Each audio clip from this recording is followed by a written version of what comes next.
کیونکہ پیچھے اللہ نے اپنی طاقت اپنی قدرت کا بیان فرمایا تھا کہ اللہ وہ ذات ہے جس نے تمہارے لیے زمین، آسمان، چاند، سورج، دن، رات، ساری کائنات کو اللہ نے پیدا کیا اور ساری کی ساری کائنات اللہ کے حکم کے تابع ہے۔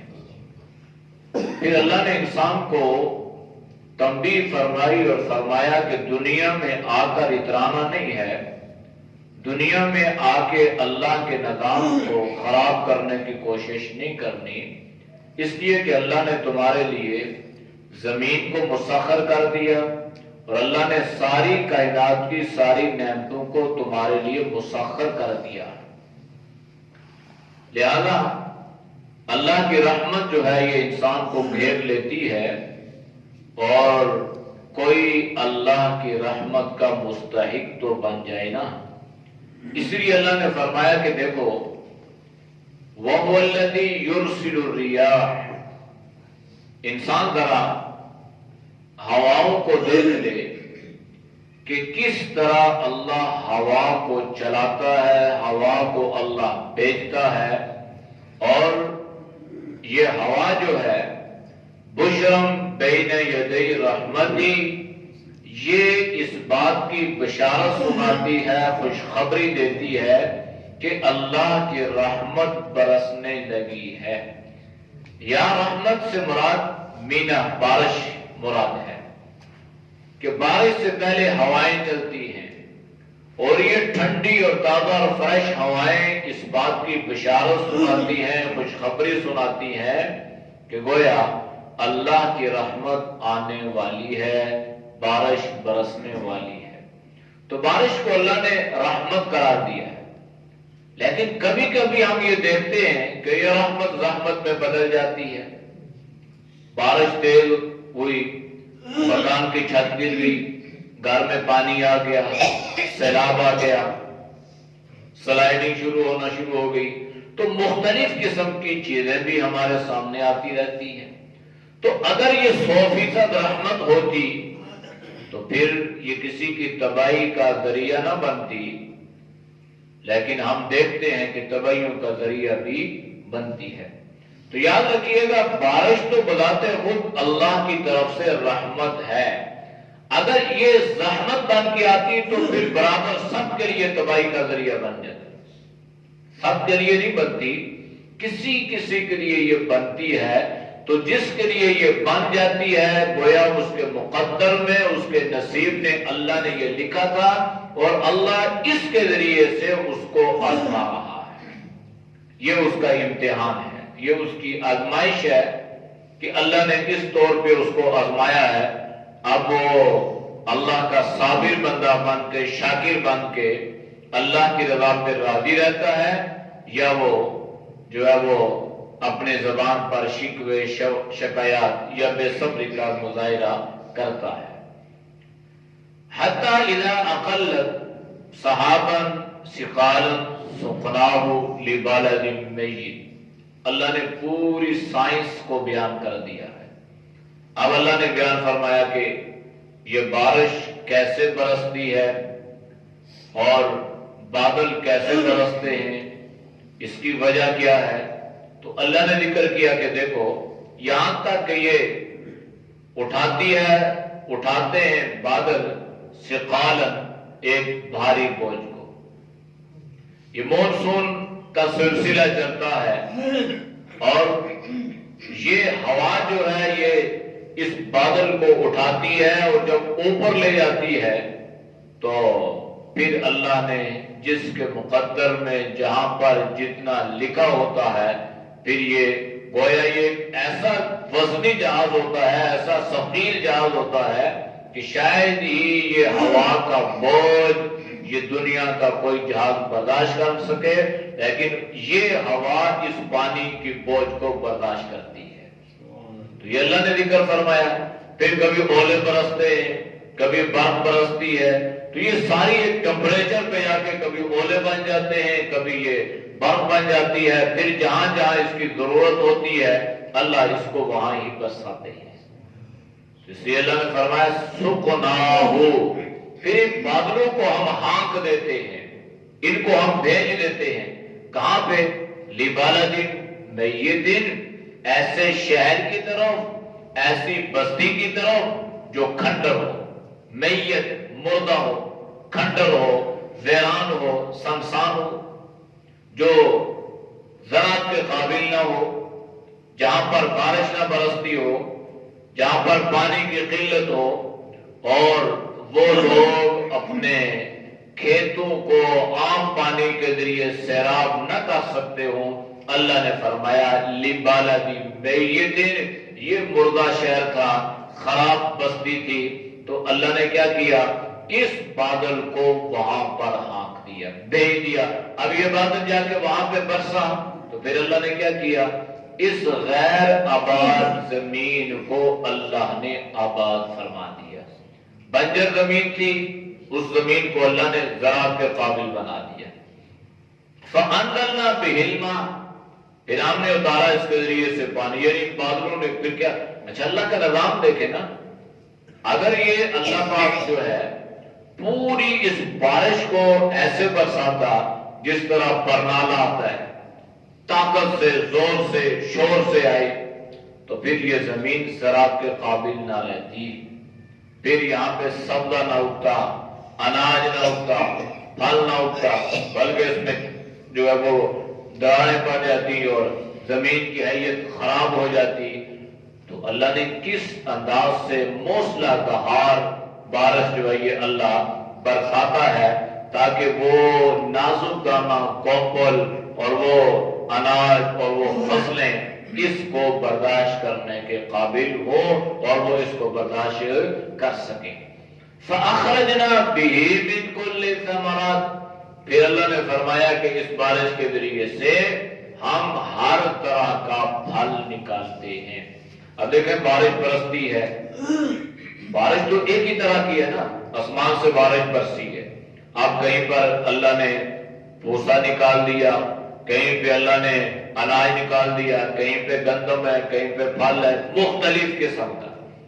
تو اس کا مطلب یہ ہوا کہ اب اندر کی جو حیت ہے، زمین کی جو خاصیت ہے نا، یہ مختلف ہے۔ بعض جگہوں پہ بارشیں برستی ہیں، وہاں پہ کوئی چیز نہیں اگتی، بالکل کھنڈر بیابان، اور بعض جگہوں پہ بارش برستی ہے اور ہریالی اور سبزہ اور سبز و شاداب، بلکہ بعض جگہ تو ایسا نظارہ وہاں کا دلکش منظر ہوتا ہے، وہ ایک جنت کا نظارہ ایسے محسوس ہوتا ہے، ایسا دل فریب۔ تو اس کا مطلب یہ ہوا کہ زمین میں اللہ نے مختلف خاصیت رکھی ہے۔ اب یہ کیوں اللہ نکال رہا ہے؟ اللہ نے فرمایا کہ یہ ساری چیزیں میں نے تمہیں عطا کی ہیں، یہ ساری میری نعمتیں ہیں۔ جس طرح اللہ نے یہ جو چیز، اپنی طاقت کا اظہار تو اللہ نے فرمایا، اپنی قدرت کو بھی اللہ نے بیان فرمایا، لیکن اصل میں اللہ نے یہ بارش کا جو ذکر فرمایا نا، بارش برستی ہے، زمین پہ پڑتی ہے، اور اللہ پاک اس مردہ زمین کو زندہ فرما دیتے ہیں۔ اللہ نے ایک عقیدے اور ایک نظریے کی اصلاح فرمائی ہے، اس کو اللہ نے بطور مثال کے پیش فرمایا ہے۔ یہ ان لوگوں کے عقائد کی اللہ نے تردید فرمائی ہے جو یہ کہتے ہیں کہ مر جائیں گے، مردہ ہو گئے، تو جب ہم مردہ ہو جائیں گے نا تو اس کے بعد ہم دوبارہ زندہ نہیں ہو سکتے، یہ زندہ ہونا محال ہے، یہ ناممکن ہے، یہ مشکل ہے۔ لہذا اللہ نے ان کو اس مثال کے ذریعے یہ بات سمجھائی ہے کہ دیکھو، اگر اللہ بارش کے ذریعے سے مردہ زمین کو زندہ کر سکتا ہے تو کیا اللہ تمہارے اندر دوبارہ جان نہیں ڈال سکتا؟ کیا اللہ تمہیں دوبارہ زندہ نہیں کر سکتا؟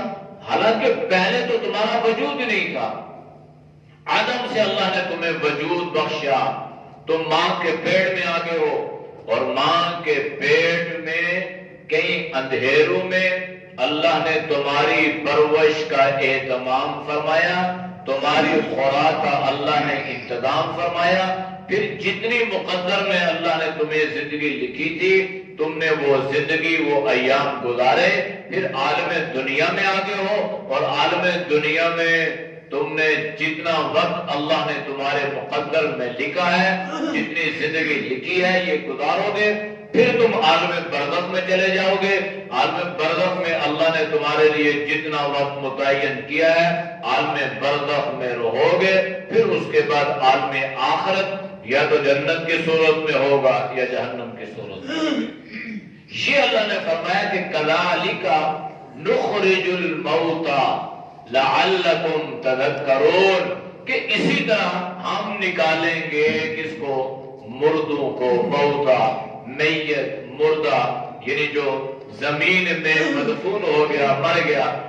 اللہ نے فرمایا کہ جس طرح یہ بنجر زمین آبادی کے قابل اللہ بناتا ہے، جس طرح اس زمین سے سبزہ اور اناج اللہ اگاتا ہے، اسی طرح مردوں کو زندہ بھی اللہ کرتا ہے۔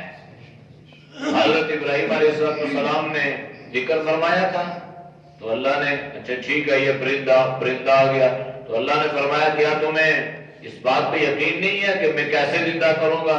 تو آپ نے فرمایا تھا یقین تو ہے لیکن تطمئن قلوبی، میں اپنے دل کا اطمینان چاہتا ہوں۔ تو اللہ نے فرمایا قال اربعۃ من الطیر فصرهن الیک ثم اجعل علی کل جبل منهن جزءا ثم ادعوهن یاتینک سعیا، چاروں پرندے کاٹو، ذبح کرو اور ان کے ذرات کو ہوا میں بکھیر دو۔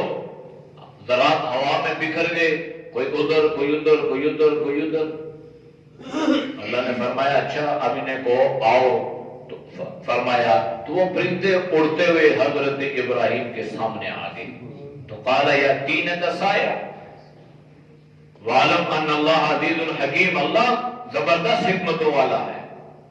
ایک واقعہ کتابوں میں لکھا ہے، غالباً امام محمد رحمہ اللہ کے حوالے سے، کہ کسی شخص کا انتقال ہوا تو اس نے گھر والوں سے یہ وصیت کی میں جب میں مر جاؤں نا تو میرے ذرات کو جو ہے وہ بالکل قیمہ بنا دینا۔ بلکہ یہ ایک واقعہ حدیث میں بھی ہے، اس میں بھی اسی طرح کے الفاظ آتے ہیں۔ یہی صورتحال اللہ کے نبی نے مثال کے ذریعے پیش فرمائی۔ حدیث کا مفہوم ذکر کرتا ہوں کہ ایک شخص کا انتقال ہوا اور اس نے گھر والوں سے یہ ذکر کر دیا، یہ وصیت کر دی کہ میرے مرنے کے بعد نا میرے جسم کے ٹکڑے کرنا اور ان کو ہوا میں بکھیر دینا۔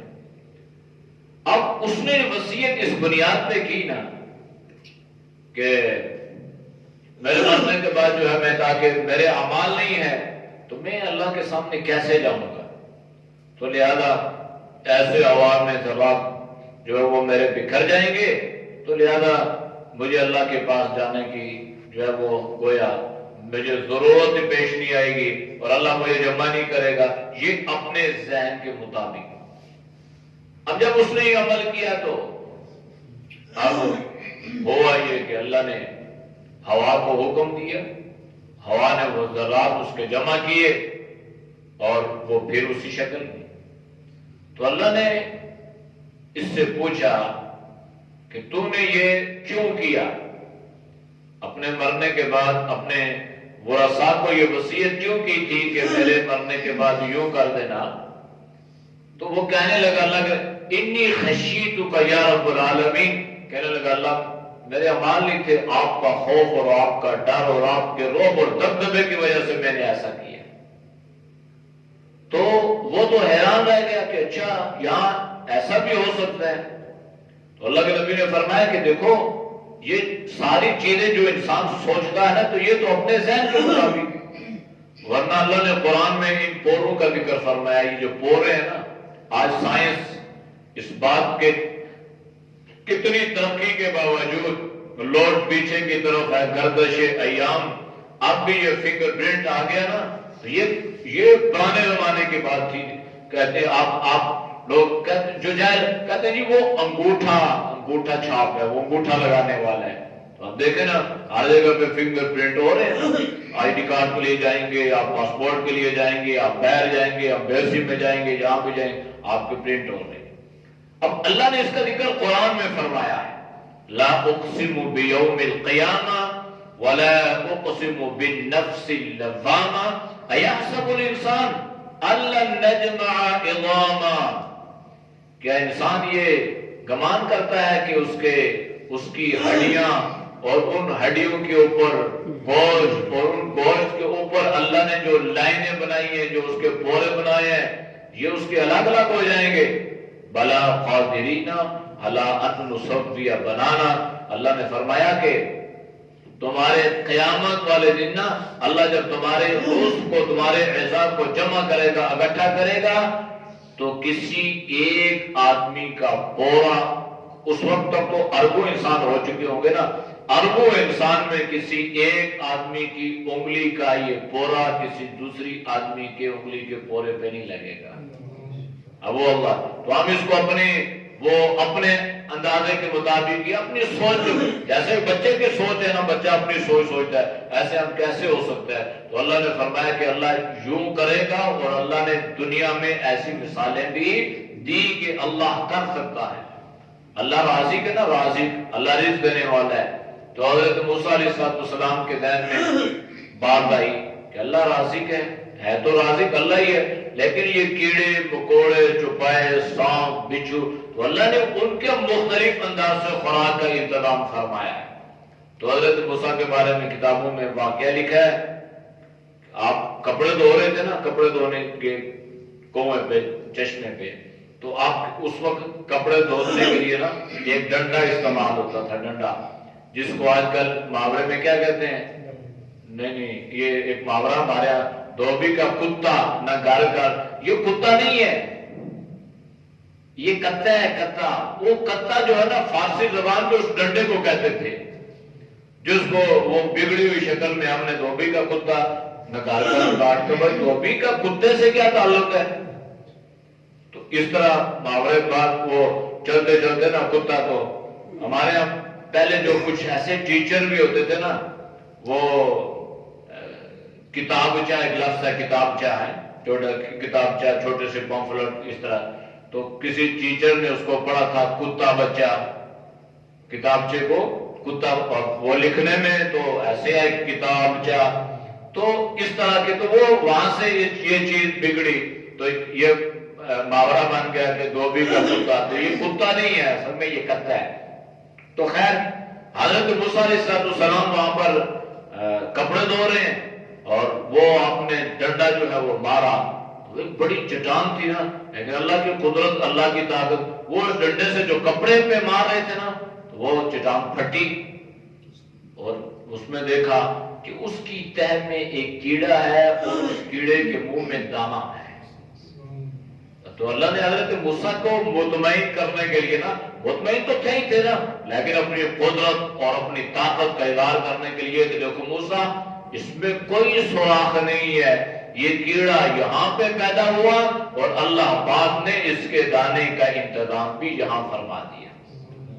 حضرت عبداللہ بن مبارک رحمہ اللہ نا، رئیس المحدثین، یہ ان کی ابتدائی جو زندگی کے حالات ہیں وہ بہتر نہیں ہے، مطلب شروع سے وہ رئیس نہیں تھے، رئیس العالم نہیں تھے، ان کا جو مشغلہ تھا وہ بھی ٹھیک نہیں تھا، لیکن اللہ نے ان کو ہدایت دی، علم پہ آئے، اور اللہ نے ایسا ان کو قبول فرما لیا کہ وہ رئیس المحدثین، محدثین کے استاد گویا بن گئے۔ تو اللہ جسے چاہتا ہدایت دیتا ہے، اس کے لیے کوئی امت کی قید نہیں ہوتی۔ تو وہ معاش سے تھوڑے پریشان ہوئے، تو انہوں نے سوچا کہ ہجرت کرنی چاہیے، ہجرت میں اللہ نے برکت رکھی ہے، جیسے ہم کہتے ہیں حرکت میں برکت ہے، تو اللہ نے ہجرت میں برکت رکھی، تو وہاں جانا چاہیے کسی دوسرے شہر میں۔ تو وہ ذریعہ معاش کے لیے جانے لگے، سفر پہ تھے، کچھ زادیرہ ان کے ساتھ تھا، راستے میں انہوں نے ایک ایسا جو ہے وہ چیز کا مشاہدہ کیا، ایک واقعہ ان کے ساتھ پیش آیا جو ان کے سمجھ کے لیے کافی تھا۔ بعض مرتبہ اللہ جو ہے نا انسان کی ہدایت کے لیے، یہ جو قبر ہے، قبر ہم بناتے ہیں نا، یہ انسان کو کس نے سکھلایا؟ یہ کوہ نے سکھلایا. ورنہ جب وہ پہلا قتل ہوا زمین پر تو وہ قتل تو ہو گیا، لیکن اب پریشان کیا تھا، کیف یواری سوءۃ اخی، کیسے چھپایا جائے؟ تو اللہ نے کوہ بھیجا، دوسرا کوہ، اس نے پاؤں سے زمین کو کریدا، پھر اس کو اٹھایا، پھر اس نے اس کو دفن کیا اوپر، تو اس کو سمجھ آ گئی کیسے کرنا چاہیے. تو اب اللہ نے کیا کیا؟ ان کو ایک منظر اللہ نے دکھا دیا. انہوں نے دیکھا کہ کوہ ہے نا، تو یہ ایک جگہ سے اٹھتا ہے، اس کے چونچ میں کوئی چیز ہے، اور دوسری جگہ جا کے بیٹھتا ہے، پھر وہاں سے پھر یہاں پہ ایسا. تو 4-5 مرتبہ اس کوہ نے ایسا ہی چکر کاٹا. تو ان کے دل میں تجسس پیدا ہوا کہ بھائی آخر یہ معاملہ کیا ہے؟ کوہ کی عمر میں اللہ نے برکت رکھی ہے. اس کے بارے میں حیات الحیوان ایک عربی کی کتاب ہے جس میں سب تو بزرگ فرمایا کرتے تھے، اس لیے کتے کی عمر جو ہے نا یہ کم ہے، کوے کی زیادہ ہے. کوے کی زیادہ کیوں ہے؟ اس میں برکت کیوں ہے؟ اس لیے کہ کوہ کبھی اکیلا کھانا پسند نہیں کرے گا. کوے کو کہیں پہ کچھ چیز نظر آ جائے نا تو وہ کیا کرتا ہے؟ وہ سب کو بلاتا ہے اور سارے مل کے اس کو کھاتے ہیں. تو لہذا اس برکت رکھی ہے. کتے کو کہیں کوئی ہڈی نظر آ جائے تو اس کی کوشش ہوتی ہے وہ اکیلا کھائے. تو ایسی چیزوں سے انسان کو سبق حاصل کرنا چاہیے. تو انہوں نے دیکھا کہ ادھر سے آ رہا ہے، ادھر جا رہا ہے، ادھر. انہوں نے کوے کا پیچھا کیا، یہاں سے اٹھتا ہے وہاں جا کے بیٹھتا ہے. کوے کا پیچھا کرتے کرتے گئے تو انہوں نے دیکھا کہ ایک وہاں پہ ایک کوہ پڑا ہوا ہے اور جس کے پر جو ہے ناکارہ ہو چکے ہیں، لنگڑا ہو چکا ہے. وہ کوہ اڑنے کے قابل نہیں ہے، وہ اڑ نہیں سکتا. جب اڑ نہیں سکتا تو ظاہری بات ہے اس نے کچھ کھانا پینا تو ہے نا، کہاں جائے گا؟ اب اللہ نے اس کوہ کی ذمہ داری لگا دی. یہ چونچ میں وہاں سے پانی لے کے آ کے اس لنگڑے کنویں کے منہ میں ڈال رہا تھا. انہوں نے جب یہ دیکھا نا تو سے آنسو جاری ہو گئے، یا اللہ یہ تو کوہ ہے، ہمیں تو اشرف المخلوقات، جب اللہ اس لنگڑے کوے کو یہاں پہ دے رہا ہے تو کیا اللہ ہمیں وہاں پہ نہیں دے گا؟ آپ وہاں سے واپس ہو گئے. اپنے لوگوں نے ان کو کہا تھا حضرت آپ ادھر ٹھیک ہیں، بعض جگہ ایسی ہوتی ہے نا کہ بعض شخصیت کے لیے یا بعض لوگ جو ہے وہ اس جگہ کی یا اس علاقے کی ضرورت ہوتی ہے، تو ان کے لیے دوسری جگہ جانا لوگوں کے لیے پریشانی کا سبب. تو اللہ نے اس کوے کو دکھلایا اور یہ واپس وہاں پر آئے. تو بات یہ چل رہی تھی کذالک نخرج الموتى. یہ اللہ نے مثالیں دی ہیں کہ جس طرح اللہ دنیا میں یہ سارے معاملات کر سکتا ہے نا، تو اللہ اسی طرح مردوں کو زندہ بھی کر سکتا ہے، اور اللہ کرے گا. لعلکم تذکرون، تاکہ تم دھیان کرو، غور و فکر کرو اور نصیحت حاصل کرنے کی کوشش کرو. والبلد الطیب، اور وہ شہر جو پاکیزہ ہو، ستھرا ہو، یعنی وہ زمین جو پاکیزہ ستھری کیا ہوتی ہے، یخرج نباتہ بإذن ربی، وہاں سے اللہ کے حکم سے سبزہ اگتا ہے، اناج اگتا ہے، کوئی بھی چیز. والذی خبث لا یخرج الا ناکدا، اور وہ زمین جو خراب ہو وہاں سے کوئی چیز نہیں نکلتی سوائے بھوسا کے یا نقصان کے یا کمی کے. یہ بھی اللہ نے مثال دی ہے. دیکھیں اللہ کے نبی نے محنت فرمائی نا سب پہ. بعض دل اس قابل تھے کہ اللہ کے نبی کی محنت کارگر ہوئی، کارگر ثابت ہوئی، اور اللہ نے ان کے دل کی کایا کو پلٹ دیا. اور بعض لوگوں کی زمین اس قابل تھی کہ اللہ کے نبی نے 23 سال ان کو سمجھایا لیکن ان کے کام پر جون تک نہ رہی. تو یہ اکثر لوگ پتہ ہے کہتے رہتے ہیں جی آج کل یہ فتنے اور لوگوں کی دین سے دوری، اور تو اکثر لوگ کہہ دیتے ہیں، ہم کہہ دیتے ہیں، کہتے ہیں جی مولوی سمجھاتے ہی نہیں ہے. اچھا یہ سمجھا تو رہے ہیں لیکن ان کی زبان میں تاثیر ہی نہیں ہے. وہ چاہے اتنے لمبی لمبی تقریریں، واعظ و نصیحت، تو کوئی فائدہ ہی نہیں ہے، تاثیر ہی نہیں ہے. وہ ان کا قصور نہیں ہے. ہماری جو دل کی زمین ہے نا یہ اتنی بنجر ہو چکی ہے کہ اس پہ لگاتار بارش برس رہی ہے، 100 سال سے اس پہ کوئی چیز نہیں اگ رہی. تو اپنے دل کی ہستی کو، اپنے دل کی زمین کو جو ہے نا وہ زرخیز بنانے کی کوشش کرنی ہے کہ ہمارا دل جو ہے یہ بنجر نہ ہو، ہمارا دل مردہ نہ ہو، ہمارا دل آباد ہو، جو اللہ کے نبی نے بیان فرمایا ہے. یہ بھی اللہ نے اس انداز سے اس مثال کو بیان فرمایا ہے. کذالک نصرف الآیات، اللہ فرما رہے ہیں اسی طرح ہم آیات کو پھیرتے ہیں. اب اللہ نے سمجھانے کے لیے کتنی بہترین مثالیں دی ہیں. اللہ فرما رہے ہیں اسی طرح ہم پھیرتے ہیں لقوم یشکرون. شکر کا معنی ایک تو شکر الحمدللہ ہے نا، ایک اس کا معنی قدردان کے بھی ہے. اور یہاں معنی بمعنی قدردان کہ ہم ان آیات کو پھیرتے ہیں ان لوگوں کے لیے، اس قوم کے لیے جو اللہ کی قدردان ہو، تاکہ وہ قدردان بن جائے. جو نعمت ایمان کی اللہ نے اسے عطا فرمائی ہے وہ اس نعمت سے اللہ کا شکر کرنے والی بن جائے.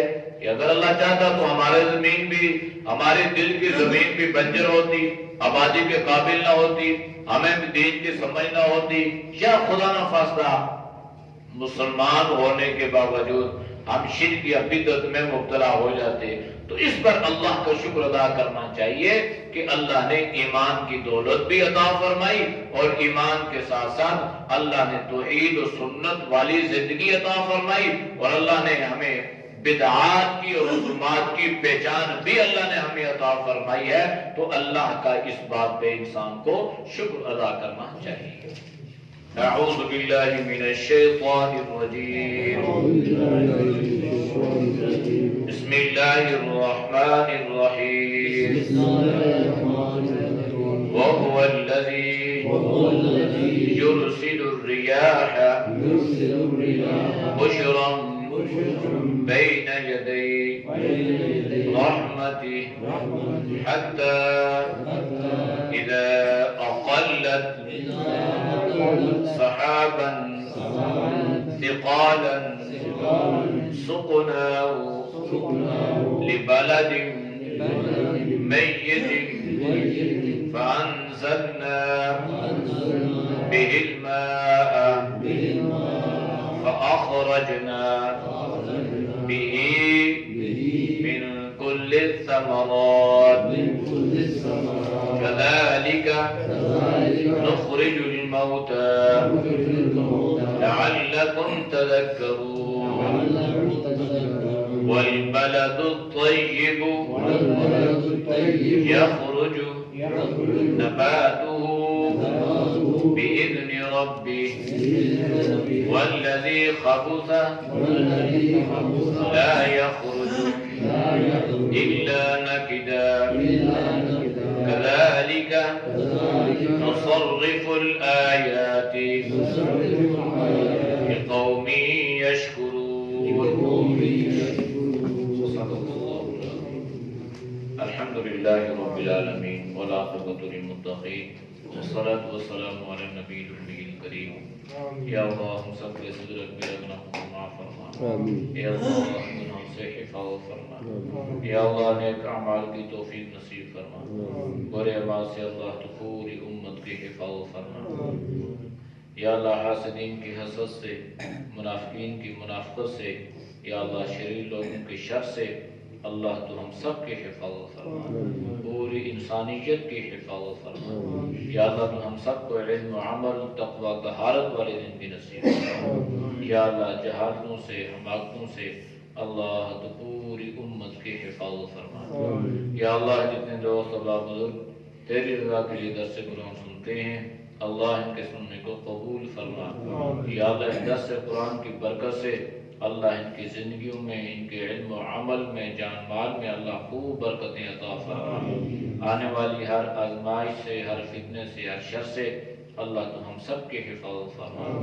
ہمارے جو آبا و اجداد، بزرگ، اساتذہ، محلے والے، نمازی یا اللہ دنیا سے رخصت ہو چکے ہیں اللہ ان کی مغفرت فرما.